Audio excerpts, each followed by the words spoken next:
ਲੱਖਾ ਸਿੰਘ ਜੀ ਔਰ ਸਮੂਹ ਨਾਨਕ ਸਾਧ ਸੰਪਰਦਾ ਵੱਲੋਂ ਲੱਖ ਲੱਖ ਵਧਾਈਆਂ ਹੋਣ। ਜਿੱਥੇ ਅੱਜ ਦਾ ਦਿਨ ਪੂਰੇ ਭਾਰਤ ਦੇ ਵਿੱਚ ਮਨਾਇਆ ਜਾਂਦਾ ਹੈ ਦੀਵਾਲੀ ਦੇ ਰੂਪ ਦੇ ਵਿੱਚ, ਉੱਥੇ ਹੀ ਸਿੱਖ ਪੰਥ ਲਈ ਇੱਕ ਇਹ ਵਿਲੱਖਣਤਾ ਰੱਖਦਾ ਹੈ ਅੱਜ ਦਾ ਦਿਨ। ਉੱਥੇ ਹੀ ਸਿੱਖ ਪੰਥ ਇਸ ਨੂੰ ਬੰਦੀ ਛੋੜ ਦਿਵਸ ਭਾਵ ਕਿ ਮੁਕਤੀ ਦੇ ਦਿਨ ਵਜੋਂ ਮਨਾਉਂਦਾ ਹੈ।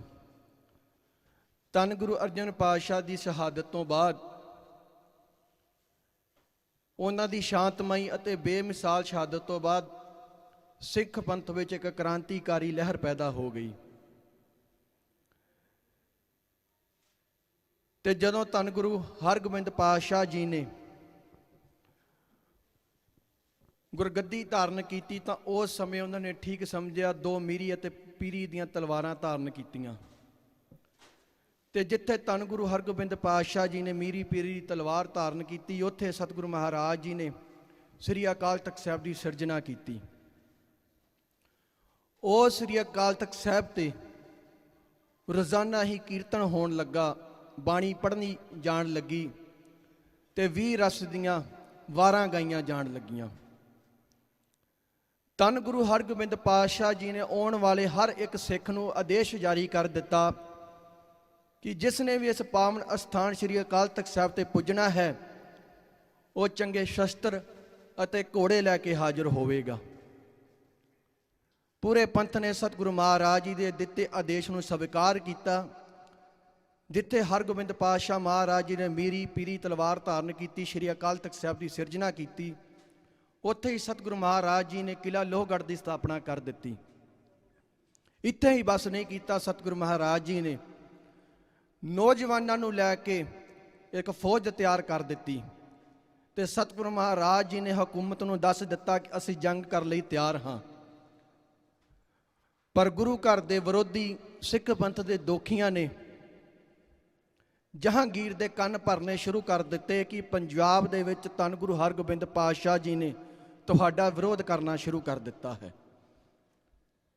ਜਿਸ ਦੇ ਫਲ ਸਰੂਪ ਜਹਾਂਗੀਰ ਨੇ ਪੰਜਾਬ ਦੇ ਵਿੱਚ ਬਗਾਵਤ ਨੂੰ ਸ਼ਹਿ ਦੇਣ ਦੇ ਕਾਰਨ ਧੰਨ ਗੁਰੂ ਹਰਗੋਬਿੰਦ ਪਾਤਸ਼ਾਹ ਨੂੰ ਗਵਾਲੀਅਰ ਦੇ ਕਿਲੇ ਦੇ ਵਿੱਚ ਨਜ਼ਰਬੰਦ ਕਰ ਦਿੱਤਾ।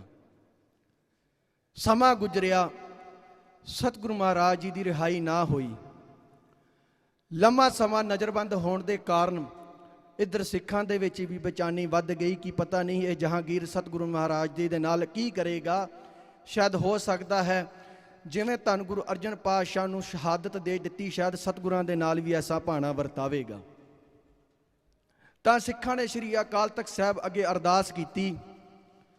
ਧੰਨ ਬਾਬਾ ਬੁੱਢਾ ਜੀ ਦੀ ਅਗਵਾਈ ਦੇ ਵਿੱਚ ਜਥਾ ਗਵਾਲੀਅਰ ਨੂੰ ਚੱਲ ਪਿਆ ਤੇ ਇਹ ਜਥਾ ਜਿਉਂ ਹੀ ਸ੍ਰੀ ਅੰਮ੍ਰਿਤਸਰ ਸਾਹਿਬ ਤੋਂ ਸ੍ਰੀ ਅਕਾਲ ਸਾਹਿਬ ਤੋਂ ਅਰਦਾਸ ਕੀਤੀ ਤੇ ਰਸਤੇ ਦੇ ਵਿੱਚ ਕੀਰਤਨ ਕਰਦਾ ਗਵਾਲੀਅਰ ਦੇ ਕਿਲੇ ਤੇ ਪਹੁੰਚ ਗਿਆ। ਤੇ ਜਦੋਂ ਗਵਾਲੀਅਰ ਦੇ ਕਿਲੇ ਤੇ ਪਹੁੰਚਿਆ ਤੇ ਸਤਿਗੁਰੂ ਮਹਾਰਾਜ ਜੀ ਦੀ ਰਿਹਾਈ ਕੀ ਕਰਨੀ ਸੀ, ਜਹਾਂਗੀਰ ਨੇ ਇਸ ਜਥੇ ਨੂੰ ਧੰਨ ਗੁਰੂ ਹਰਗੋਬਿੰਦ ਪਾਤਸ਼ਾਹ ਦੇ ਦਰਸ਼ਨ ਵੀ ਨਹੀਂ ਕਰਨ ਦਿੱਤੇ। ਤਾਂ ਇਸ ਜਥੇ ਨੇ ਗਵਾਲੀਅਰ ਦੇ ਕਿਲੇ ਦੀ ਪਰਿਕਰਮਾ ਕਰਕੇ ਸਤਿਗੁਰੂ ਮਹਾਰਾਜ ਨੂੰ ਸਜਦਾ ਕੀਤਾ ਤੇ ਇਹ ਜਥਾ ਸਤਿਗੁਰੂ ਮਹਾਰਾਜ ਜੀ ਦੇ ਦਰਸ਼ਨਾਂ ਤੋਂ ਬਿਨਾਂ ਹੀ ਵਾਪਸ ਅੰਮ੍ਰਿਤਸਰ ਨੂੰ ਤੁਰਨਾ ਵਾਪਸ ਹੋ ਗਿਆ।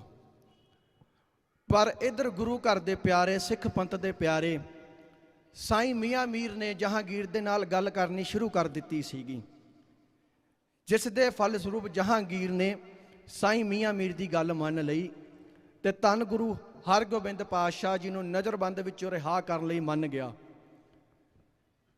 ਤੇ ਜਦੋਂ ਸਤਿਗੁਰੂ ਮਹਾਰਾਜ ਕੋਲ ਇਹ ਬੇਨਤੀ ਗਈ ਤਾਂ ਧੰਨ ਗੁਰੂ ਹਰਗੋਬਿੰਦ ਪਾਤਸ਼ਾਹ ਜੀ ਨੇ ਇਕੱਲੇ ਰਿਹਾ ਹੋਣਾ ਤੋਂ ਮਨਾ ਕਰ ਦਿੱਤਾ। ਕਹਿਣ ਲੱਗੇ ਮੈਂ ਇਕੱਲਾ ਰਿਹਾ ਨਹੀਂ ਹੋਵਾਂਗਾ, ਕਿਉਂਕਿ ਜਦੋਂ ਧੰਨ ਗੁਰੂ ਹਰਗੋਬਿੰਦ ਪਾਤਸ਼ਾਹ ਮਹਾਰਾਜ ਜੀ ਨੂੰ ਗਵਾਲੀਅਰ ਦੇ ਕਿਲੇ 'ਚ ਨਜ਼ਰਬੰਦ ਕੀਤਾ ਸੀਗਾ ਤਾਂ ਉਸ ਕਿਲੇ ਦੇ ਵਿੱਚ ਵੀ ਇਤਿਹਾਸ ਦੱਸਦਾ ਹੈ ਕਿ ਰੋਜ਼ ਹੀ ਸਤਸੰਗ ਹੁੰਦਾ ਸੀਗਾ, ਗੁਰਬਾਣੀ ਕੀਰਤਨ ਹੁੰਦਾ ਸੀ, ਗੁਰਬਾਣੀ ਪੜ੍ਹੀ ਜਾਂਦੀ ਸੀਗੀ। ਤਾਂ ਸਤਿਗੁਰੂ ਮਹਾਰਾਜ ਜੀ ਨੇ ਹੁਕਮ ਕੀਤਾ ਕਿ ਉਹ ਇਕੱਲੇ ਰਿਹਾ ਨਹੀਂ ਹੋਣਗੇ, ਉਹ ਇੱਥੇ ਜਿਤਨੇ ਵੀ ਰਾਜਪੂਤ ਰਾਜੇ ਨਜ਼ਰਬੰਦ ਨੇ ਉਹਨਾਂ ਨੂੰ ਵੀ ਰਿਹਾ ਕਰਵਾਉਣਗੇ। ਤਾਂ ਸਤਿਗੁਰੂ ਮਹਾਰਾਜ ਜੀ ਦੇ ਇਸ ਹੁਕਮ ਨੂੰ ਸਵੀਕਾਰ ਕੀਤਾ ਗਿਆ ਸਤਿਗੁਰੂ ਹਰਗੋਬਿੰਦ ਪਾਤਸ਼ਾਹ ਮਹਾਰਾਜ ਜੀ ਜਿੱਥੇ ਰਿਹਾ ਹੋਏ ਨਜ਼ਰਬੰਦ ਚੋਂ, ਉੱਥੇ 52 ਰਾਜਪੂਤ ਰਾਜੇ ਵੀ ਉਸ ਸਮੇਂ ਸਤਿਗੁਰੂ ਮਹਾਰਾਜ ਜੀ ਦੇ ਨਾਲ ਗਵਾਲੀਅਰ ਦੇ ਕਿਲੇ ਦੇ ਵਿੱਚੋਂ ਰਿਹਾ ਹੋਏ। ਗਵਾਲੀਅਰ ਦੇ ਕਿਲੇ ਤੇ ਰਿਹਾ ਹੋਣ ਤੋਂ ਬਾਅਦ ਧੰਨ ਗੁਰੂ ਹਰਗੋਬਿੰਦ ਪਾਤਸ਼ਾਹ ਅੰਮ੍ਰਿਤਸਰ ਪੁੱਜੇ ਤਾਂ ਉਸ ਦਿਨ ਦੀਵਾਲੀ ਦਾ ਦਿਨ ਸੀਗਾ। ਤਾਂ ਸਿੱਖ ਪੰਥ ਨੇ ਸਤਿਗੁਰੂ ਮਹਾਰਾਜ ਜੀ ਦੇ ਰਿਹਾ ਹੋਣ ਦੀ ਖੁਸ਼ੀ ਦੇ ਵਿੱਚ ਘਿਓ ਦੇ ਦੀਵੇ ਜਗਾ ਕੇ ਆਪਣੀ ਖੁਸ਼ੀ ਜ਼ਾਹਰ ਕੀਤੀ। ਇਹ ਉਸ ਸਮੇਂ ਦਾ ਇਤਿਹਾਸ ਜੋ ਧੰਨ ਗੁਰੂ ਹਰਗੋਬਿੰਦ ਪਾਤਸ਼ਾਹ ਦੇ ਨਾਲ ਜੁੜਿਆ ਸੀ।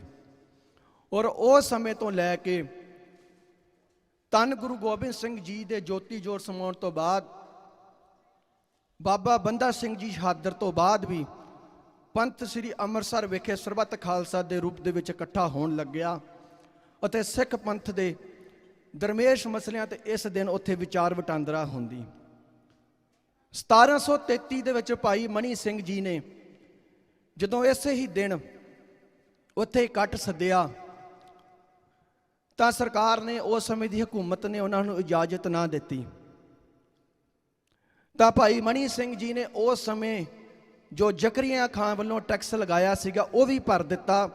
ਤਾਂ ਜ਼ਕਰੀਆ ਖਾਨ ਦੀ ਇੱਕ ਸੋਚ ਸੀਗੀ ਕਿ ਜਿਸ ਦਿਨ ਭਾਈ ਮਨੀ ਸਿੰਘ ਸਰਬੱਤ ਖਾਲਸਾ ਅੰਮ੍ਰਿਤਸਰ ਦੀ ਧਰਤੀ ਤੇ ਸੱਦਣਗੇ, ਸਰਬੱਤ ਖਾਲਸਾ ਇਕੱਠਾ ਹੋਵੇਗਾ ਤਾਂ ਉਸ ਤੇ ਹਮਲਾ ਕਰ ਦੇਵੇਗਾ। ਤੇ ਜਦੋਂ ਭਾਈ ਮਨੀ ਸਿੰਘ ਜੀ ਨੂੰ ਜ਼ਕਰੀਆ ਖਾਨ ਦੀ ਸਕੋਝੀ ਸੋਚ ਦਾ ਪਤਾ ਲੱਗਾ ਤਾਂ ਭਾਈ ਮਨੀ ਸਿੰਘ ਜੀ ਨੇ ਸਰਬੱਤ ਖਾਲਸਾ ਇਕੱਠਾ ਹੋਣ ਤੋਂ ਸਾਰਿਆਂ ਨੂੰ ਆਦੇਸ਼ ਜਾਰੀ ਕਰ ਦਿੱਤਾ ਕਿ ਕੋਈ ਵੀ ਅੰਮ੍ਰਿਤਸਰ ਨਾ ਪੁੱਜੇ।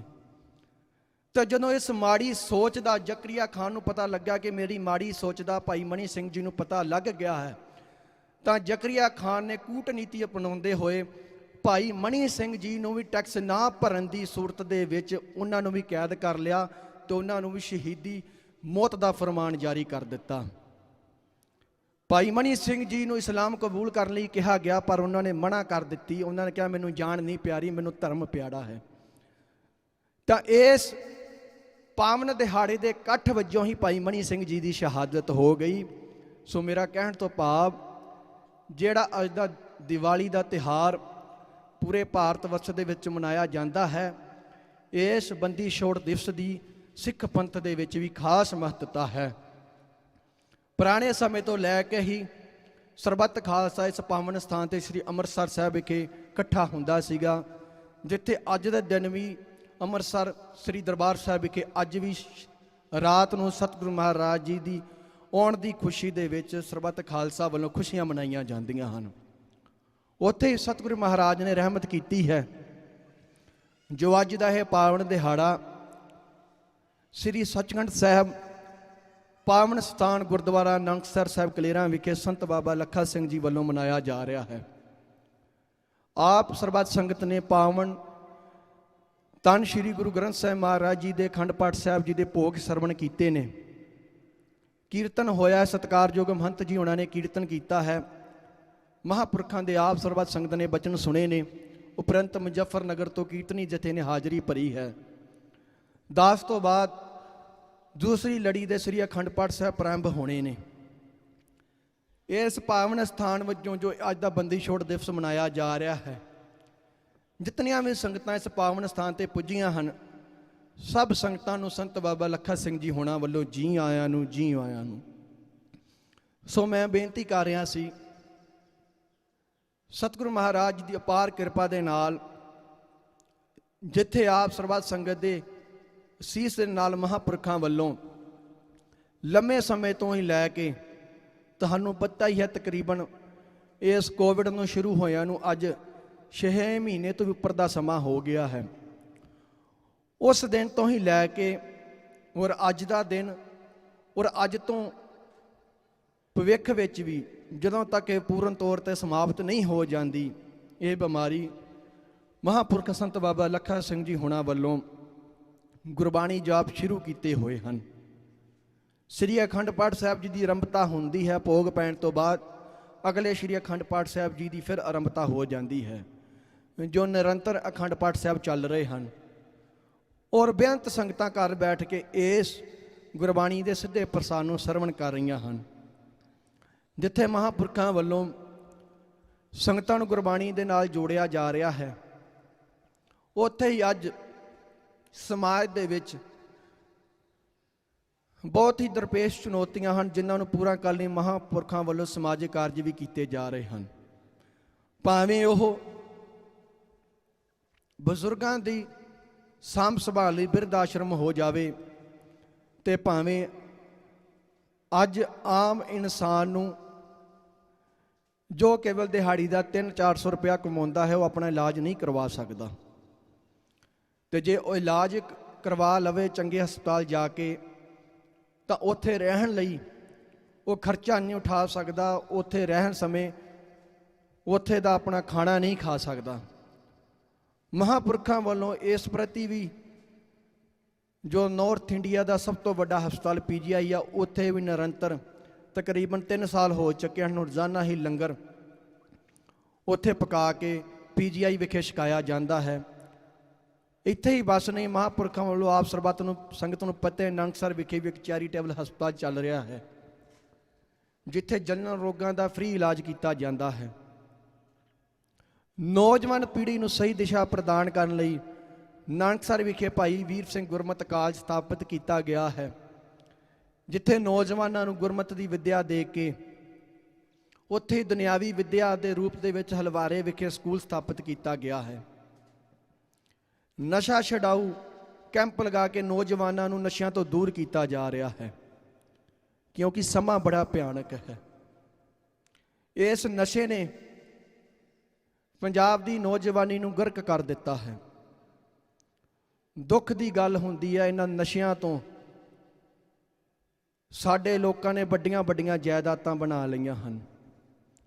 ਔਰ ਤੁਹਾਨੂੰ ਪਤਾ ਹੀ ਹੈ, ਪਿਛਲੇ ਸਮੇਂ ਦੇ ਵਿੱਚ ਕੁਝ ਦਿਨ ਪਹਿਲਾਂ ਜੋ ਇਤਨਾ ਵੱਡਾ ਪੰਜਾਬ ਦੇ ਵਿੱਚੋਂ ਨਸ਼ੇ ਦਾ ਸੌਦਾਗਰ ਫੜਿਆ ਗਿਆ, ਇਹੋ ਜਿਹੇ ਲਾਹਣਤੀਆਂ ਨੂੰ ਮਾਰ ਦੇਣਾ ਹੀ, ਸਮਾਜ ਦੇ ਵਿੱਚੋਂ ਕੋੜ ਖਤਮ ਕਰ ਦੇਣਾ ਹੀ ਸਮਾਜ ਸੁਧਰ ਸਕਦਾ ਹੈ। ਸੋ ਜਿੱਥੇ ਇਸ ਨਸ਼ੇ ਦੇ ਸੌਦਾਗਰਾਂ ਨੂੰ ਮੌਤ ਮਿਲਣੀ ਚਾਹੀਦੀ ਹੈ, ਉੱਥੇ ਨੌਜਵਾਨ ਪੀੜ੍ਹੀ ਨੂੰ ਸੰਭਾਲਣ ਦੀ ਵੀ ਲੋੜ ਹੈ, ਕਿਉਂਕਿ ਹਰੇਕ ਇਨਸਾਨ ਦੀ ਹਰੇਕ ਡਿਊਟੀ ਹੁੰਦੀ ਹੈ। ਮੈਂ ਦਾਅਵਾ ਕਰ ਸਕਦਾ ਹਾਂ, ਧੰਨ ਬਾਬਾ ਆਨੰਦ ਸਿੰਘ ਜੀ, ਧੰਨ ਬਾਬਾ ਈਸ਼ਰ ਸਿੰਘ ਜੀ, ਉਹਨਾਂ ਦੀ ਸੇਵਾ ਕਰ ਚੁੱਕੇ ਧੰਨ ਬਾਬਾ ਸਾਧੂ ਸਿੰਘ ਜੀ, ਜਿਨ੍ਹਾਂ ਨੇ ਧੰਨ ਬਾਬਾ ਆਨੰਦ ਸਿੰਘ ਜੀ ਦੀ 9 ਸਾਲ ਔਰ ਧੰਨ ਬਾਬਾ ਈਸ਼ਰ ਸਿੰਘ ਜੀ ਦੀ 20 ਸਾਲ ਸੇਵਾ ਕੀਤੀ। ਉਹਨਾਂ ਤੋਂ ਬਾਅਦ ਧੰਨ ਬਾਬਾ ਸਾਧੂ ਸਿੰਘ ਮਹਾਰਾਜ ਜੀ ਦੇ ਹਜ਼ੂਰੀ ਸੇਵਕ ਸੰਤ ਬਾਬਾ ਲੱਖਾ ਸਿੰਘ ਜੀ, ਜਿਨ੍ਹਾਂ ਨੇ ਤਕਰੀਬਨ 15 ਸਾਲ ਦੀ ਉਮਰ ਦੇ ਵਿੱਚ ਆ ਕੇ ਇਸ ਸਥਾਨ ਤੇ ਪੂਰਨ ਤੌਰ ਤੇ ਸੇਵਾ ਨਿਭਾਉਣੀ ਸ਼ੁਰੂ ਕਰ ਦਿੱਤੀ ਸੀਗੀ। ਭਾਵੇਂ ਮਹਾਂਪੁਰਖਾਂ ਨੂੰ ਗੁਰਤੀ ਦੀ ਦਾਤ, ਗੁਰਮਤਿ ਦੀ ਦਾਤ ਧੰਨ ਬਾਬਾ ਈਸ਼ਰ ਸਿੰਘ ਮਹਾਰਾਜ ਜੀ ਦੇ ਕਰ ਕਮਲਾਂ ਤੋਂ ਮਿਲੀ ਸੀਗੀ ਛੋਟੇ ਹੁੰਦਿਆਂ 13 ਦਿਨਾਂ ਦੇ ਵਿੱਚ ਹੀ, ਪਰ ਪੂਰਨ ਤੌਰ ਤੇ 15 ਸਾਲ ਦੀ ਉਮਰ ਦੇ ਵਿੱਚ ਇਸ ਪਾਵਨ ਨਾਨਕਸਰ ਸੰਪਰਦਾ ਨੂੰ ਸਮਰਪਿਤ ਹੋ ਚੁੱਕੇ ਸਨ। ਔਰ ਉਸ ਸਮੇਂ ਤੋਂ ਲੈ ਕੇ ਧੰਨ ਬਾਬਾ ਸਾਧੂ ਸਿੰਘ ਜੀ ਨੇ 2009 ਦੇ ਵਿੱਚ ਭਾਣਾ ਵਰਤਾਇਆ ਔਰ ਤਕਰੀਬਨ 35 ਸਾਲ ਧੰਨ ਬਾਬਾ ਸਾਧੂ ਸਿੰਘ ਜੀ ਦੀ ਹਜ਼ੂਰੀ ਸੇਵਾ ਕੀਤੀ। ਸੋ ਮੈਂ ਬੇਨਤੀ ਕਰ ਰਿਹਾ ਸੀ ਕਿ ਦਾਅਵਾ ਹੈ ਧੰਨ ਬਾਬਾ ਸਾਧੂ ਸਿੰਘ ਜੀ ਔਰ ਮੌਜੂਦਾ ਸੰਤ ਬਾਬਾ ਲੱਖਾ ਸਿੰਘ ਜੀ, ਜਿਨ੍ਹਾਂ ਨੇ ਨੌਜਵਾਨ ਪੀੜ੍ਹੀ ਨੂੰ ਨਸ਼ਿਆਂ ਤੋਂ ਦੂਰ ਕਰਨ ਲਈ ਭਾਵੇਂ ਨਾਨਕਸਰ ਵਿਖੇ ਹਸਪਤਾਲ ਦੇ ਰੂਪ ਦੇ ਵਿੱਚ ਨਸ਼ਾ ਛਡਾਊ ਕੇਂਦਰ ਖੋਲ੍ਹ ਦਿੱਤੇ ਜਾਣ ਜਾਂ ਪਿੰਡਾਂ ਦੇ ਵਿੱਚ ਜਾ ਜਾ ਕੇ ਜਾਗਰੂਕ ਕੈਂਪ ਲਗਾਉਣੇ, ਇਹੀ ਇੱਕ ਸਾਧੂ ਦਾ ਅਸਲੀ ਕਾਰਜ ਹੈ। ਜਿੱਥੇ ਨੌਜਵਾਨ ਪੀੜ੍ਹੀ ਨੂੰ ਬਚਾਇਆ ਹੈ, ਉੱਥੇ ਆਪ ਨੂੰ ਪਤਾ ਹੀ ਹੈ ਪੰਜਾਬ ਦੇ ਰੋਡ ਤਾਂ ਵੱਡੇ ਹੋ ਗਏ ਹਨ, ਪਰ ਉਹਨਾਂ ਤੋਂ ਲੱਖਾਂ ਹੀ ਬੂਟਿਆਂ ਨੂੰ ਵੱਢ ਦਿੱਤਾ ਗਿਆ ਹੈ। ਕੰਪਨੀਆਂ ਨੇ ਆ ਕੇ ਆਪਣਾ ਮੁਨਾਫਾ ਖੱਟਣ ਦੇ ਲਈ ਉਹਨਾਂ ਦਰਖਤਾਂ ਦੀ ਜਗ੍ਹਾ ਨਵੇਂ ਦਰਖਤ ਕੀ ਲਾਉਣੇ ਸਨ, ਜਿਹੜੇ ਪਲੇ ਹੋਏ ਦਰਖਤ ਸਨ 40-40, 50-50 ਸਾਲ ਦੇ, ਉਹਨਾਂ ਨੂੰ ਵੱਢ ਕੇ ਪੈਸੇ ਕਮਾ ਲਏ ਹਨ। ਉਸ ਹਰਿਆਵਲ ਦੀ ਘਾਟ ਨੂੰ ਪੂਰਾ ਕਰਨ ਲਈ ਮਹਾਂਪੁਰਖਾਂ ਵੱਲੋਂ ਜੋ ਲੁਧਿਆਣਾ ਫਿਰੋਜ਼ਪੁਰ ਹਾਈਵੇ ਹੈ, ਲੰਮੇ ਸਮੇਂ ਤੋਂ ਇਸ ਹਾਈਵੇ ਤੇ ਵੀ ਹਰਿਆਵਲ ਲਹਿਰ ਸ਼ੁਰੂ ਕੀਤੀ ਹੋਈ ਹੈ। ਬੂਟੇ ਲਗਾਉਣਾ ਕੋਈ ਵੱਡੀ ਗੱਲ ਨਹੀਂ, ਕਿਉਂਕਿ ਨਿੱਤ ਅਖਬਾਰਾਂ ਦੇ ਵਿੱਚ ਸਾਰੇ ਜਾਣੇ ਫੋਟੋਆਂ ਦੇਖਦੇ ਹੋ, ਅੱਜ ਫਲਾਣੀ ਜਗ੍ਹਾ ਬੂਟੇ ਲਗਾਏ ਗਏ, ਅੱਜ ਫਲਾਣੀ ਜਗ੍ਹਾ ਕਿਸੇ ਮੰਤਰੀ ਨੇ ਬੂਟੇ ਲਗਾਏ, ਕਿਸੇ ਸੰਤ ਮਹਾਂਪੁਰਖ ਨੇ ਬੂਟੇ ਲਗਾਏ। ਬੂਟੇ ਲਗਾਉਣੇ ਕੋਈ ਵੱਡੀ ਗੱਲ ਨਹੀਂ, ਬੂਟੇ ਨੂੰ ਪਾਲਣਾ ਵੱਡੀ ਗੱਲ ਹੈ। ਸੋ ਜਿੱਥੇ ਵੀ ਬੂਟੇ ਮਹਾਂਪੁਰਖਾਂ ਵੱਲੋਂ ਲਗਾਏ ਗਏ ਹਨ, ਪੂਰਨ ਤੌਰ 'ਤੇ ਜ਼ਿੰਮੇਵਾਰੀ ਉਹਨਾਂ ਦੀ ਲਈ ਜਾਂਦੀ ਹੈ, ਉਹਨਾਂ ਨੂੰ ਪਾਲਿਆ ਜਾਂਦਾ ਹੈ, ਉਹਨਾਂ ਦੀ ਦੇਖ ਰੇਖ ਉਸ ਬੂਟੇ ਦੇ ਵੱਡੇ ਹੋਣ ਤੱਕ ਕੀਤੀ ਜਾਂਦੀ ਹੈ। ਸੋ ਮੈਂ ਬੇਨਤੀ ਕਰ ਰਿਹਾ ਸੀਗਾ, ਜਿਹੇ ਸਮਾਜਿਕ ਕਾਰਜ ਮਹਾਂਪੁਰਖਾਂ ਵੱਲੋਂ ਆਪ ਸਰਬੱਤ ਸੰਗਤ ਦੇ ਅਸੀਸ ਦੇ ਨਾਲ ਕੀਤੇ ਜਾਂਦੇ ਹਨ।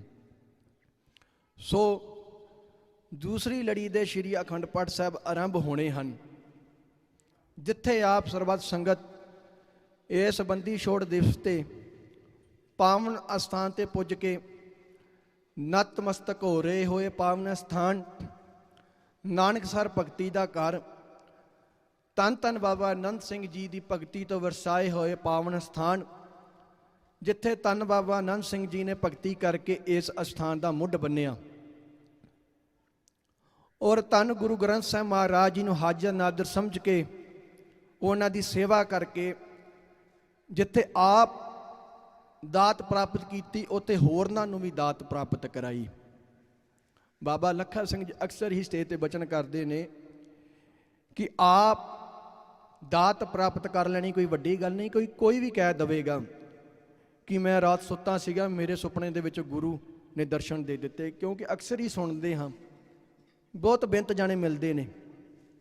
ਪਰ ਬਾਬਾ ਜੀ ਦੇ ਬਚਨ ਸੀਗੇ ਕਿ ਧੰਨ ਬਾਬਾ ਆਨੰਦ ਸਿੰਘ ਜੀ ਨੇ ਕੇਵਲ ਆਪ ਦਰਸ਼ਨ ਨਹੀਂ ਕੀਤੇ, ਕਈ ਸਤਸੰਗੀਆਂ ਨੂੰ ਧੰਨ ਗੁਰੂ ਨਾਨਕ ਪਾਤਸ਼ਾਹ ਦੇ ਦਰਸ਼ਨ ਕਰਾਏ ਵੀ ਨੇ। ਇਸ ਦਰਸ਼ਨਾਂ ਦੀ ਪ੍ਰਤੱਖ ਨਿਸ਼ਾਨੀ ਇਹ ਹੈ, ਜੋ ਧੰਨ ਗੁਰੂ ਨਾਨਕ ਪਾਤਸ਼ਾਹ ਜੀ ਦਾ ਸਰੂਪ ਸ੍ਰੀ ਸੱਚਖੰਡ ਸਾਹਿਬ ਦੇ ਵਿੱਚ ਲੱਗਾ ਹੋਇਆ, ਜਿਸ ਦੇ ਆਪ ਸਰਬੱਤ ਸੰਗਤ ਰੋਜ਼ਾਨਾ ਹੀ ਦਰਸ਼ਨ ਕਰਦੇ ਹੋ। ਇਹ ਧੰਨ ਬਾਬਾ ਆਨੰਦ ਸਿੰਘ ਜੀ ਨੇ ਉਸ ਸਮੇਂ ਦੇ ਚਿੱਤਰਕਾਰ ਨੂੰ ਦਰਸ਼ਨ ਕਰਵਾ ਕੇ ਤਿਆਰ ਕਰਵਾਇਆ ਸੀਗਾ।